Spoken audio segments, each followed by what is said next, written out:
Umat yang terkasih, baik yang berada di gedung gereja maupun di rumah, malam ini kita memperingati Kamis Putih melalui ibadah Tenebrae. Kata Tenebrae berarti bayang-bayang atau kegelapan. Dan dalam kebaktian ini kita diajak untuk mengenang momen-momen kelam perjalanan sengsara Yesus sampai penyalipannya. Pengenangan akan jalan sengsara tersebut menjadi sebuah perjalanan yang memulihkan. Karena itu, marilah kita siapkan hati dan diri kita agar kita merasakan sentuhan pemulihan sang terang yang menghalau bayang-bayang kelam.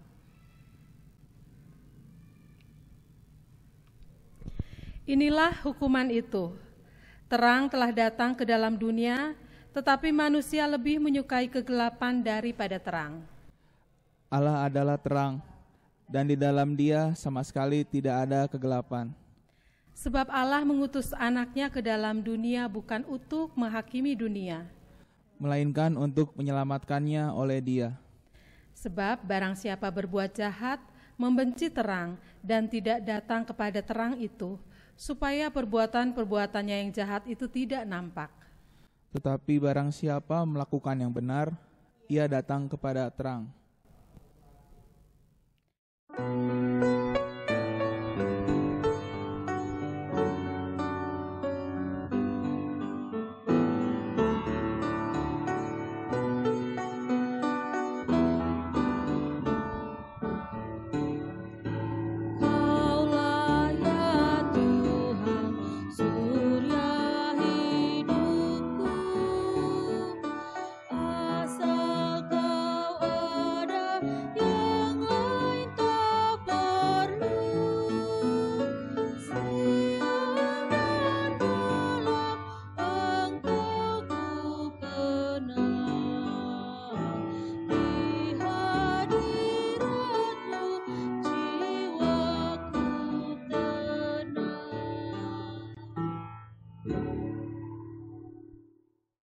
Tuhan besertamu. Dan besertamu juga. Marilah kita berdoa. Tuhan yang Maha Pemurah, kami berhimpun di sini pada malam ini sebagai umat yang telah diselamatkan oleh Kristus. Kami ingin mengenang pengorbanannya yang telah dikhianati, ditangkap, diserahkan kepada tangan-tangan yang berdosa dan disalibkan bagi kami. Pada saat kami menghayati jalan pengorbanannya, kuatkanlah iman kami.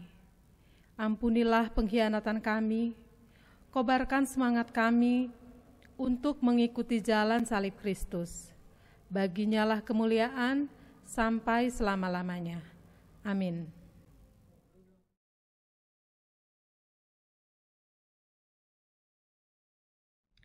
Sementara itu, sebelum hari raya Paskah mulai, Yesus telah tahu bahwa saatnya sudah tiba untuk beralih dari dunia ini kepada Bapa. Sama seperti Ia senantiasa mengasihi murid-muridnya, demikianlah sekarang Ia mengasihi mereka sampai kepada kesudahannya. Mereka sedang makan bersama, dan iblis telah membisikkan rencana dalam hati Yudas Iskariot, anak Simon, untuk mengkhianati Dia. Lalu bangunlah Yesus dan menanggalkan jubahnya. Ia mengambil sehelai kain lenan dan mengikatkannya pada pinggangnya. Kemudian Ia menuangkan air ke dalam sebuah basi dan mulai membasuh kaki murid-muridnya, lalu menyekanya dengan kain yang terikat pada pinggangnya itu. Maka sampailah Ia kepada Simon Petrus. Kata Petrus kepadanya, Tuhan, Engkau hendak membasuh kakiku. Apa yang kuperbuat, Engkau tidak tahu sekarang, tetapi Engkau akan mengertinya kelak. Engkau tidak akan membasuh kakiku sampai selama-lamanya. Jikalau aku tidak membasuh Engkau, Engkau tidak mendapat bagian dalam aku. Tuhan, jangan hanya kakiku saja, tetapi juga tangan dan kepalaku. Barang siapa telah mandi, ia tidak usah membasuh diri lagi, selain membasuh kakinya, karena ia sudah bersih seluruhnya. Juga kamu sudah bersih, hanya tidak semua. Sebab Yesus tahu siapa yang akan menyerahkan dia. Karena itu ia berkata, "Tidak semua kamu bersih." Tidak semua kita bersih. Yudas Iskariot hatinya kotor. Tetapi bukan hanya dia. Petrus juga. Murid-murid yang lain juga. Saudara dan saya kotor. Kita menyadari para murid Yesus berada dalam kondisi yang tidak bersih. Yesus tidak menyuruh mereka membersihkan diri, menghakimi, apalagi menghukum mereka. Sebaliknya, Yesus malah menanggalkan jubahnya, merendahkan dan membasuh kaki murid-muridnya. Sebagai simbol pembersihan, sebagai simbol pemulihan dan penyucian, sekaligus juga simbol pelayanan yang muncul dari kasihnya kepada para murid dan kerelaannya untuk berkorban. Pembersihan dan pemulihan dapat dimulai dari yang terlihat, seperti mencuci tangan, memperhatikan kebersihan diri dan tempat tinggal kita, serta memakan makanan yang sehat tentunya. Dan pada saat yang sama, kita memulihkan diri dengan belajar mengampuni diri sendiri dan sesama. Apakah saudara menyadari ketidakbersihan diri saudara, atau sebaliknya, saudara merasa diri sudah bersih? Apakah saudara menyadari bahwa kita bisa menjadi bersih bukan karena kemampuan diri sendiri untuk hidup kudus, bukan karena kerohanian saudara, melainkan semata-mata karena penyucian dan pemulihan dari Kristus? Bagaimana sikap saudara terhadap orang lain yang saudara anggap belum bersih? Apakah saudara menghakimi atau belajar memahami dan menolong mereka untuk mengalami pemulihan? Mari kita berdoa.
Jemaat yang dikasihi Tuhan Yesus, marilah kita bersama memadamkan satu lilin ungu di rumah kita masing-masing.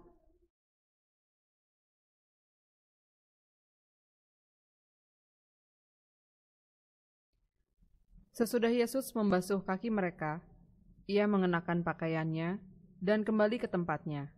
Lalu ia berkata kepada mereka, "Mengertikah kamu apa yang telah kuperbuat kepadamu? Kamu menyebut aku guru dan Tuhan, dan katamu itu tepat, sebab memang akulah guru dan Tuhan. Jadi jikalau aku membasuh kakimu, aku yang adalah Tuhan dan gurumu, maka kamu pun wajib saling membasuh kakimu. Sebab aku telah memberikan suatu teladan kepada kamu, supaya kamu juga berbuat sama seperti yang telah kuperbuat kepadamu. Aku berkata kepadamu, sesungguhnya seorang hamba tidaklah lebih tinggi daripada tuannya, ataupun seorang utusan daripada dia yang mengutusnya. Jikalau kamu tahu semua ini, maka berbahagialah kamu jika kamu melakukannya. Aku memberikan perintah baru kepada kamu, yaitu supaya kamu saling mengasihi. Sama seperti aku telah mengasihi kamu, demikian pula kamu harus saling mengasihi. Dengan demikian, semua orang akan tahu bahwa kamu adalah murid-muridku, yaitu jikalau kamu saling mengasihi.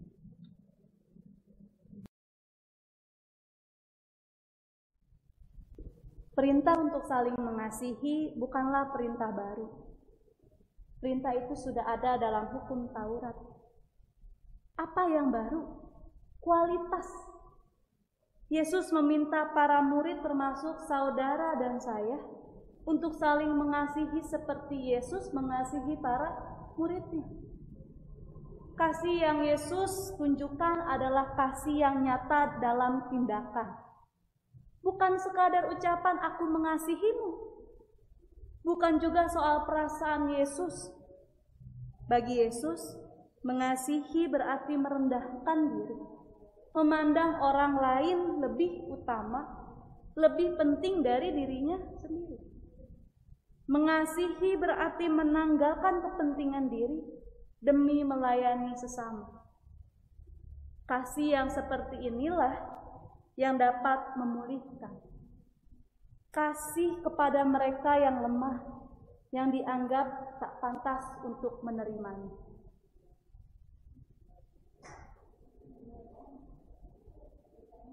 Seberapa besar kasih saudara kepada pasangan, kepada keluarga, kepada sesama di sekitar saudara? Apakah saudara rela berkorban demi kebaikan dan keselamatan sesama di sekitar Anda? Apakah saudara bersedia menolong dan memulihkan mereka yang terluka atau melukai saudara? Mari kita berdoa.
Umat yang terkasih, marilah kita bersama memadamkan satu lilin ungu lagi di rumah kita masing-masing.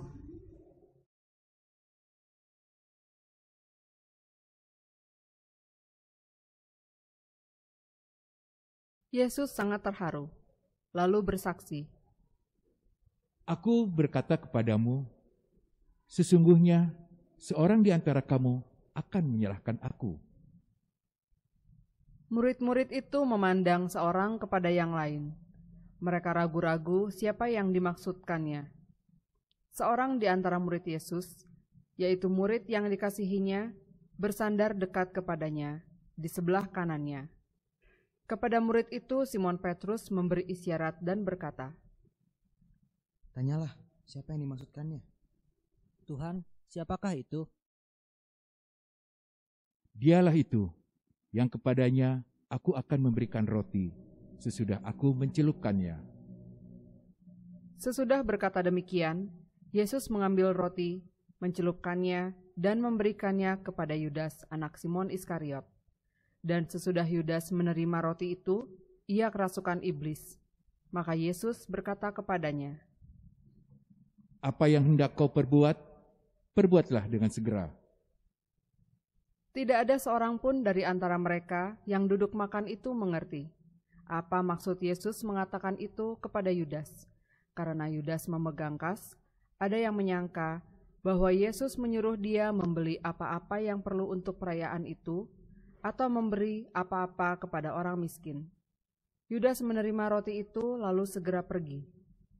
Pada waktu itu, hari sudah malam. Lalu, Simon Petrus berkata kepada Yesus, Tuhan, kemanakah engkau pergi?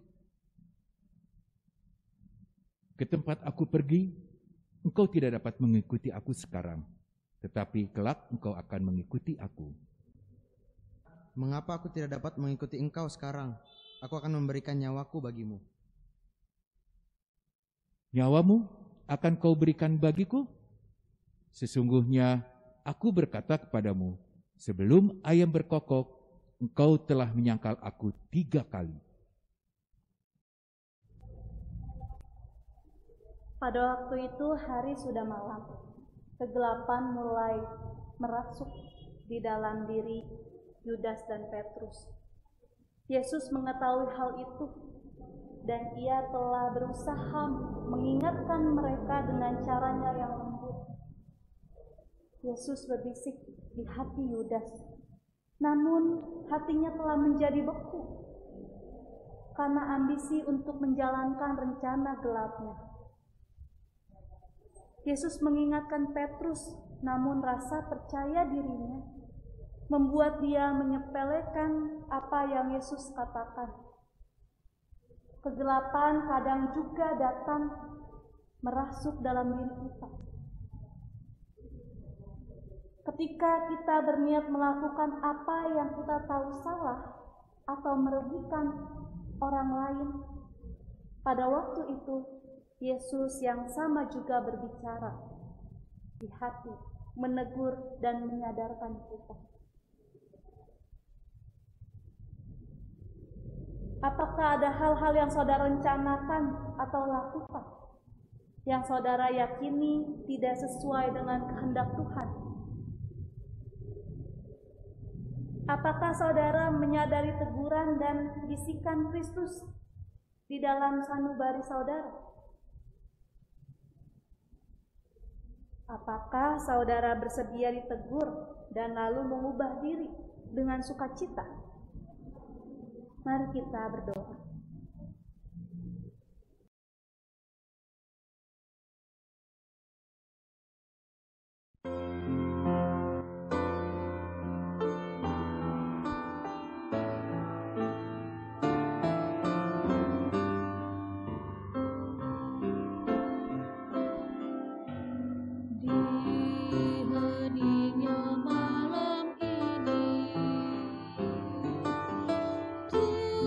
Tulus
Jemaat yang dikasihi Tuhan Yesus Kristus, marilah kita bersama memadamkan lilin ungu di rumah kita masing-masing.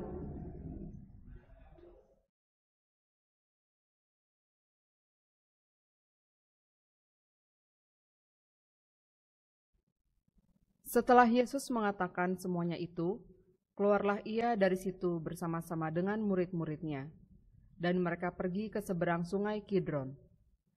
Di situ ada suatu taman, dan ia masuk ke taman itu bersama-sama dengan murid-muridnya. Maka datanglah Yudas juga ke situ dengan sepasukan prajurit dan penjaga-penjaga bait Allah yang disuruh oleh imam-imam kepala dan orang-orang Farisi lengkap dengan lentera, suluh, dan senjata. Maka Yesus, yang tahu semua yang akan menimpa dirinya, maju ke depan dan berkata kepada mereka, "Siapakah yang kamu cari?" Yesus dari Nazaret. "Akulah dia." Saat itu mundurlah mereka dan jatuh ke tanah. Maka Yesus bertanya pula, "Siapakah yang kamu cari?" Yesus dari Nazaret. "Telah kukatakan kepadamu, akulah dia.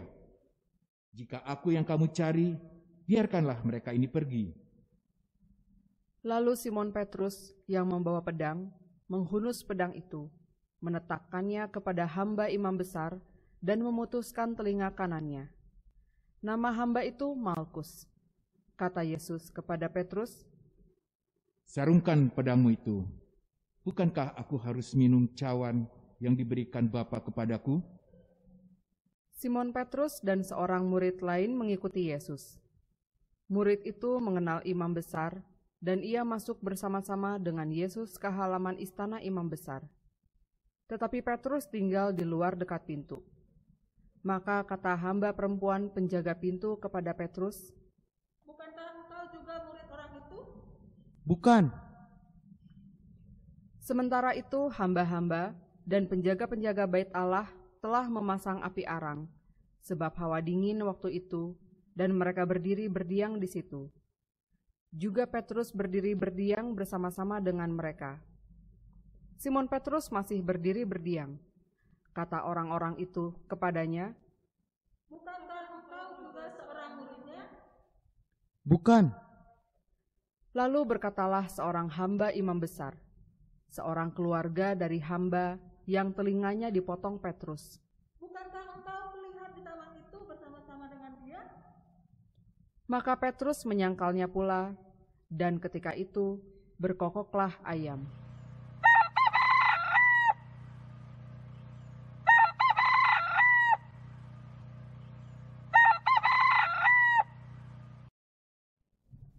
Cari aman, cari nyaman.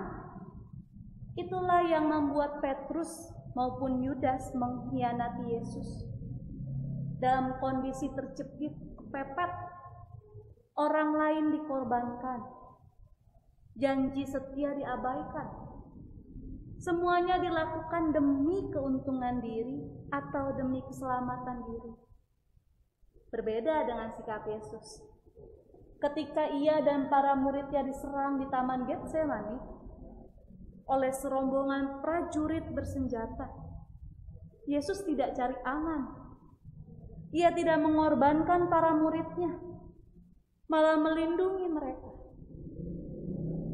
Dengan tegas ia berkata kepada mereka yang ingin menangkapnya, "Akulah dia yang kamu cari.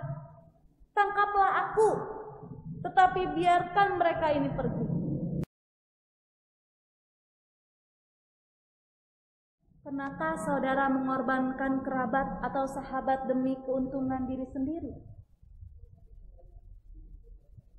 Pernahkah saudara membiarkan kejahatan atau kesalahan terus terjadi demi kenyamanan diri? Mari kita berdoa. Ku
bersama memadamkan satu lilin ungu di rumah kita masing-masing.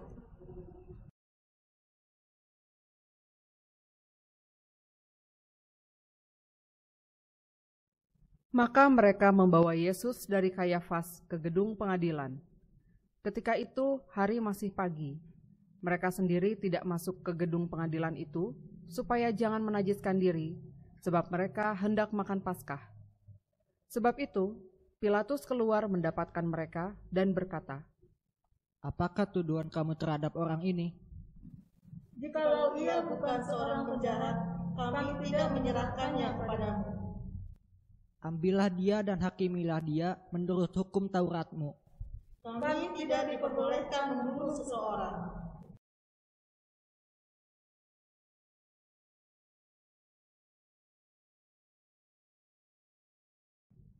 Maka kembalilah Pilatus ke dalam gedung pengadilan, lalu memanggil Yesus dan bertanya kepadanya, Engkau ini ke raja orang Yahudi?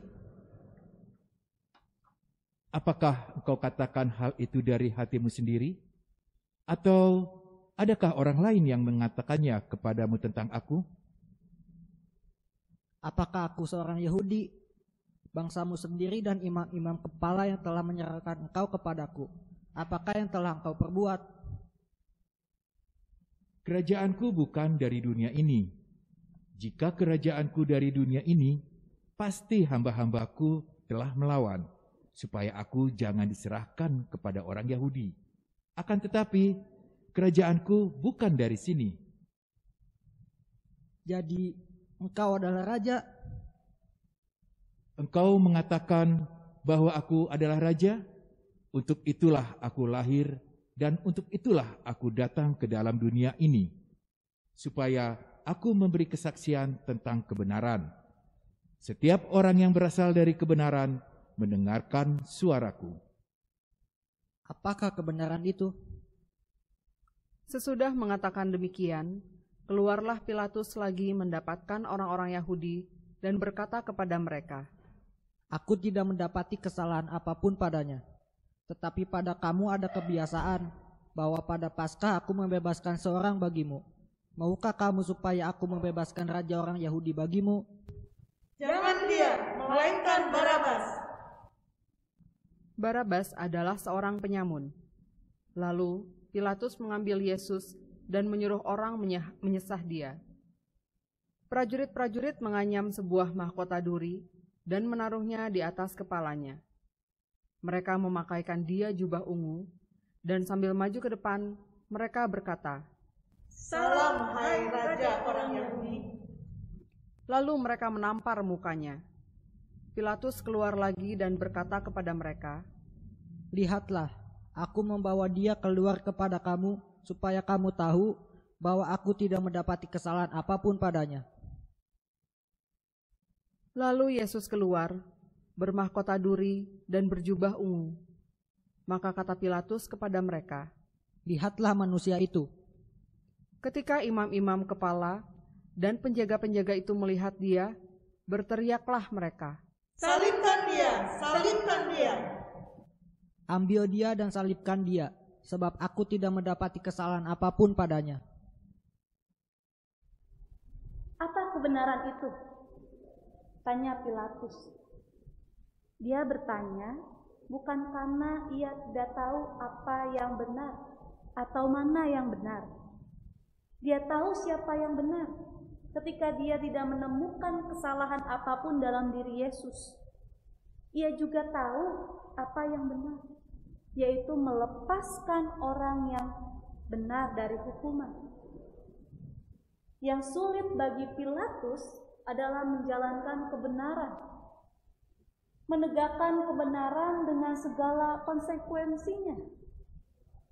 Ketika sadar bahwa tindakan membebaskan Yesus akan membuat dirinya dibenci rakyat dan tidak lagi populer, Pilatus akhirnya memilih untuk tidak berpihak kepada kebenaran. Orang yang teguh melakukan apa yang benar, membela orang yang benar, memang kadang harus menempuh jalan yang sepi, melawan arus. Jalannya tidak mudah, tetapi itulah jalan yang Tuhan ingin kita lalui. Ketika saudara melihat orang tak bersalah diperlakukan secara tidak adil, apakah yang saudara lakukan? Beranikah saudara membela pihak yang benar, walaupun harus melawan arus? Sudikah saudara menempuh jalan yang sepi, jalan yang tidak mudah, tetapi melakukan apa yang benar, sekalipun tidak banyak yang mendukung saudara? Mari berdoa.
Umat yang terkasih, marilah kita memadamkan satu lilin ungu lagi yang ada di rumah kita masing-masing.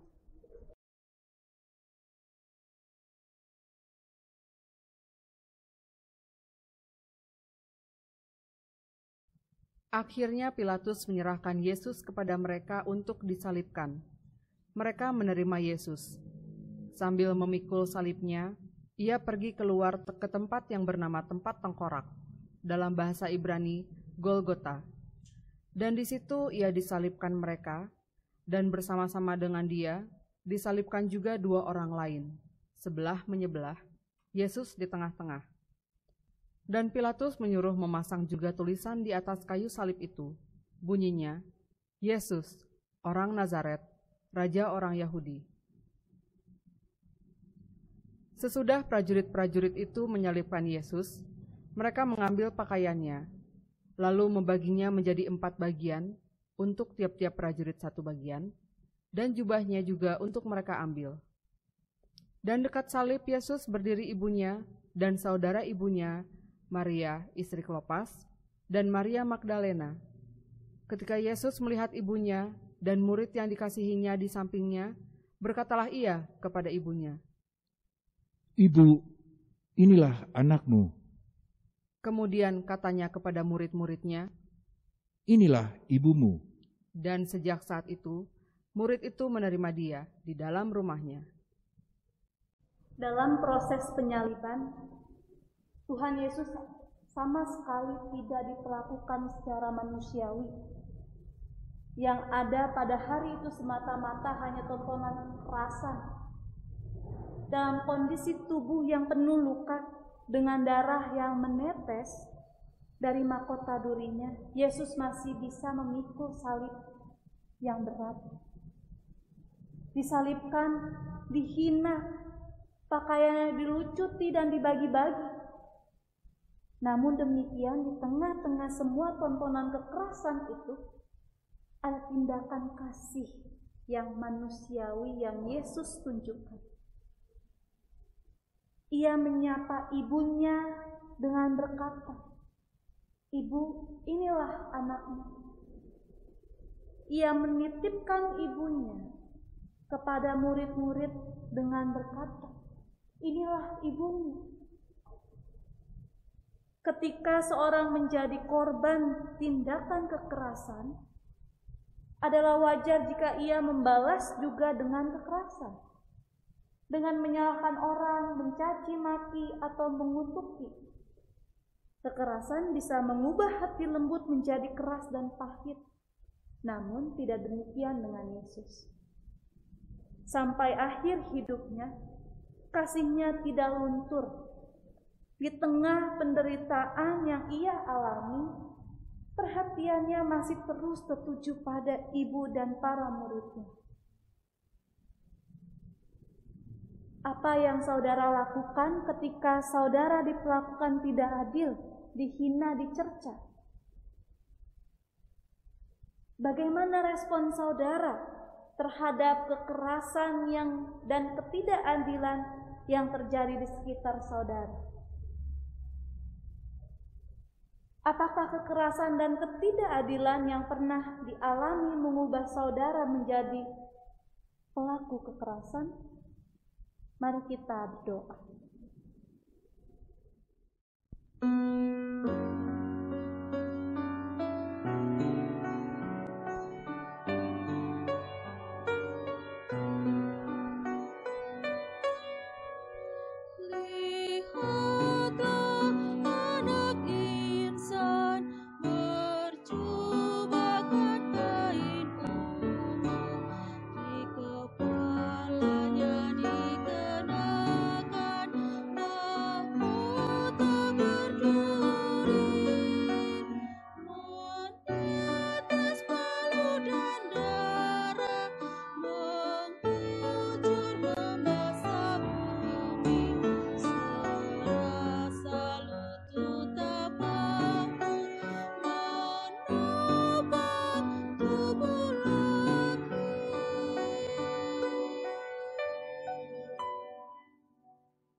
Jemaat yang dikasihi Tuhan, marilah kita bersama memadamkan satu lilin ungu lagi yang ada di rumah kita masing-masing.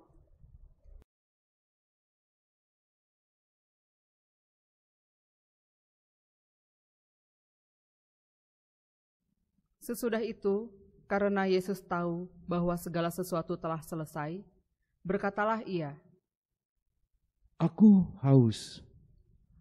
Di situ ada suatu bekas penuh anggur asam. Maka mereka mencucukkan bunga karang yang telah dicelupkan dalam anggur asam pada sebatang hisop, lalu mengunjukkannya ke mulut Yesus. Sesudah Yesus meminum anggur asam itu, berkatalah Ia, "Sudah selesai." Lalu Ia menundukkan kepalanya dan menyerahkan nyawanya. Jemaat yang dikasihi Tuhan Yesus Kristus, marilah kita memadamkan lilin putih yang ada di rumah kita masing-masing.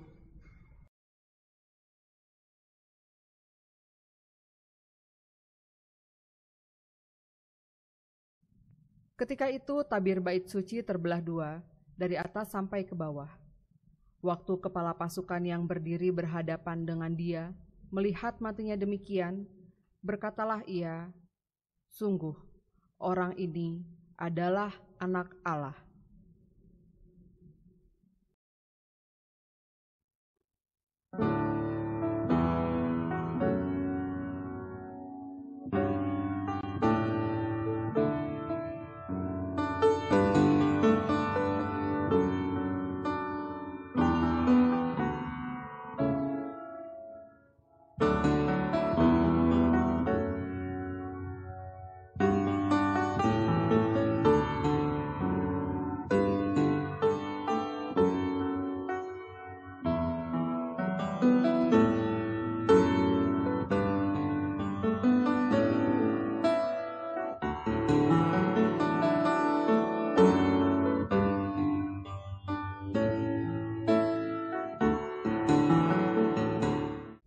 Umat yang berada di rumah, marilah kita kembali menyalakan lilin putih, sebab terang itu bercahaya di dalam kegelapan dan kegelapan tidak lagi menguasainya.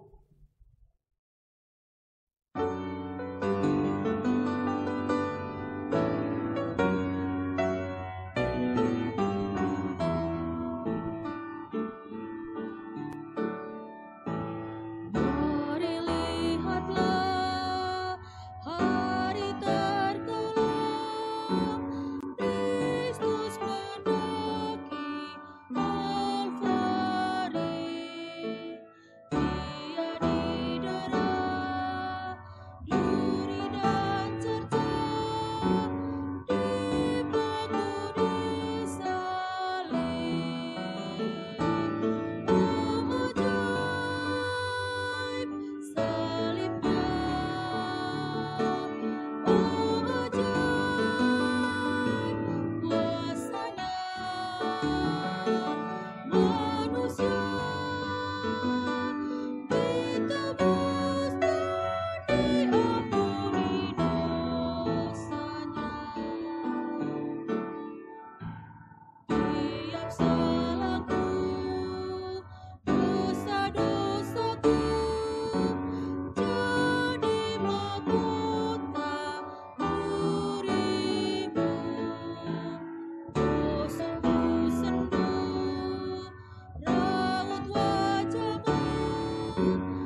Kiranya Yesus Kristus yang demi kita telah taat sampai mati, bahkan mati di kayu salib, menjaga dan menguatkan kita kini dan selama-lamanya. Amin.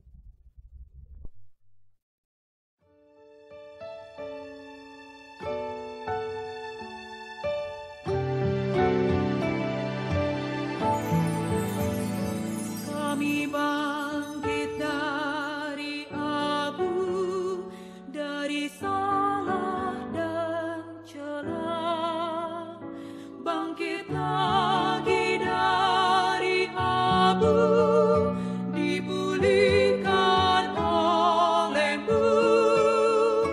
Cerita tangis kami Tuhan, telah Kau perhatikan.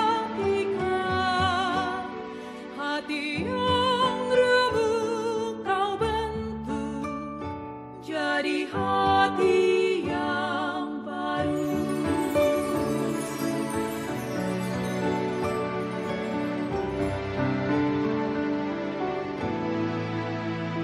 Kami bangkit dari abu,